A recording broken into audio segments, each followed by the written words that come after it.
Christy Smith made headlines in December when she revealed she had quit her job and divorced her husband after falling in love. Okay. Okay, so I guess she fell in love with the prisoner. Okay, so she insisted that her view was just misunderstood, I guess the prison guy. This came after he had been dubbed the most hated man in America for price gouging a drug for people with HIV. Bizarre though, the story was Smith, I believe that's her last name. Yeah, Christy. I don't know why they won't just call her Christy. Has plenty of company. For every incarcerated man, it seems there's a woman interested in being his pen pal or more. Okay?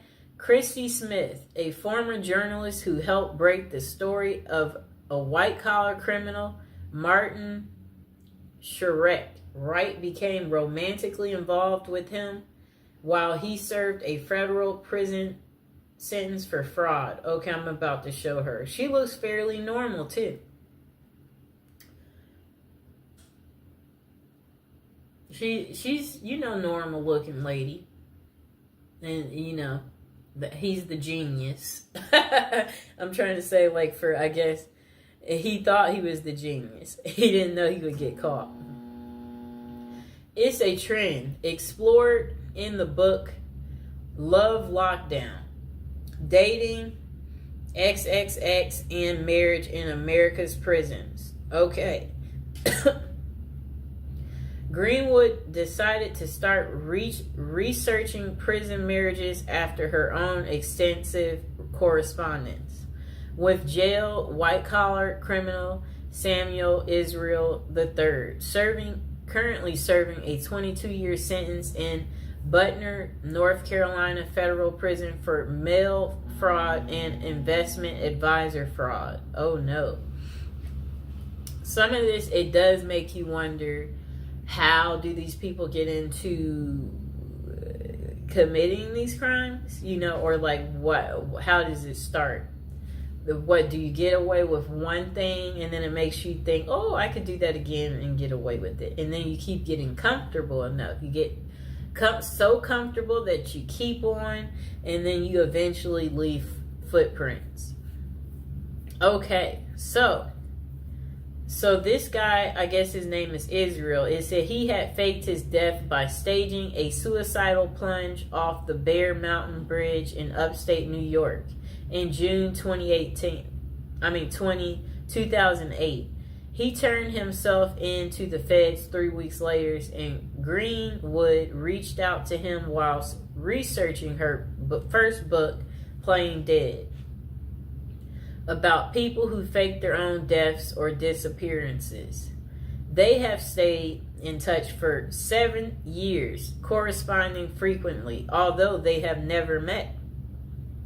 Quite interesting, right, people? I think we know people like this, where you're online friends, and for whatever reason, y'all stay in touch. I don't know what that's about, why people want to do that. Because it's I don't want to do it, so I don't know why people want to do it. Okay. Throughout the half dozen years I've known Sam, he has gone from my subject to my stalker to my friend, she writes, nodding that the correspondence helped her understand the laser-like attention an inmate with little to do can lavish on a lady. For her latest book, Greenwood followed the lives of 5 couples who met while one of them was incarcerated. Okay. I don't know what that means.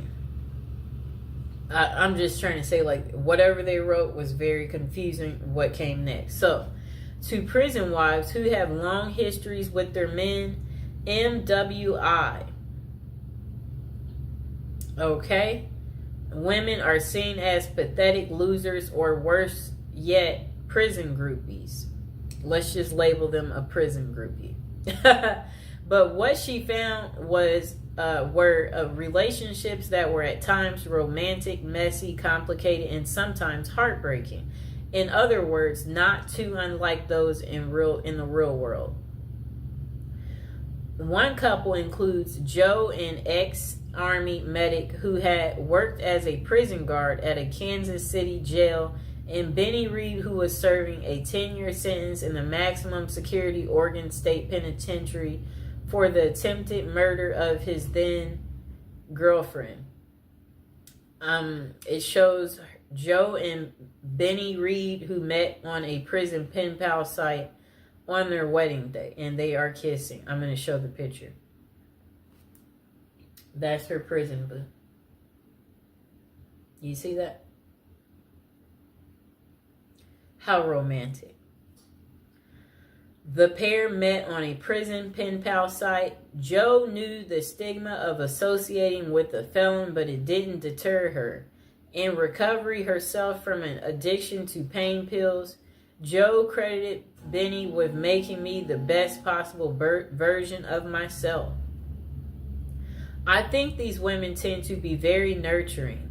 They have a sense of wanting to be cared for, wanting to be caring for someone else, and men in prison, for obvious reasons, are quite needy.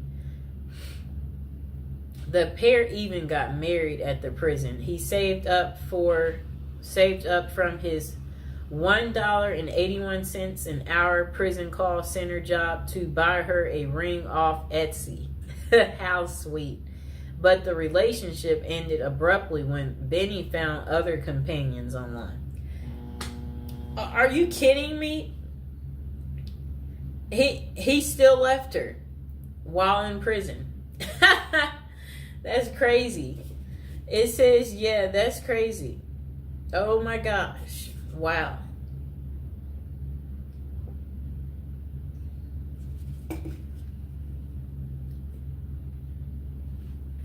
I'll reread that part for you. The pair had even got engaged at the prison. He saved up from his $1.81 an hour prison call center job to buy her a ring off Etsy. But the relationship, it ended abruptly when Benny found other companions online. Wow. Even in prison, they cheat and they're greedy. Just why do women fall for imprisoned men? According to Dr. Fred Berlin, director of the Johns Hopkins XXX and Gender Clinic, there tends to be this trait of intense mothering in prison wives, writes Greenwood. I think these women tend to be very nurturing. They have a sense of wanting to be caring for someone else, and men in prison, for obvious reasons, are quite needy. But not every prison wife goes into a pen pal relationship looking for love. Sheila Rule, a longtime foreign correspondent for New York Times, met Joe Robinson while doing volunteer work for a prison ministry. She was corresponding with more than a dozen inmates when a compelling letter came from Robinson, an East New York native serving 25 years for murder. Now, I have to look at this close up. I guess she was really lonely too. Okay, I'm looking at them. Oh, how are they in bed together? They must. She must spent that one weekend day with him. This is funny. He has on regular clothes. Let me show the picture. Yep, she met him during her volunteer. Okay, so look.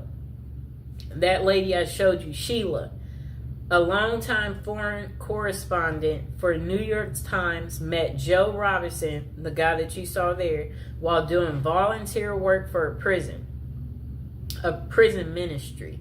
She was corresponding with more than a dozen inmates when a compelling letter came from Robinson, an East New York native serving 25 years for murder. As a pen pal, he was looking for a young lady, and Rule, who had been married twice, was in her 50s, 20 years his senior. She let him down and flat out told him that she couldn't be his companion but could be his friend.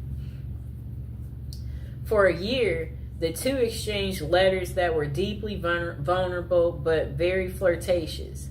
In 2003, he convinced her to visit him in person, where the relationship switched from friendship to romance. And they wed in 2005. That's 2 years later after he convinced her to visit him. They've now been married 15 years, 12 of which Robinson was in prison. She says the marriage is happy and familiar like an old shoe.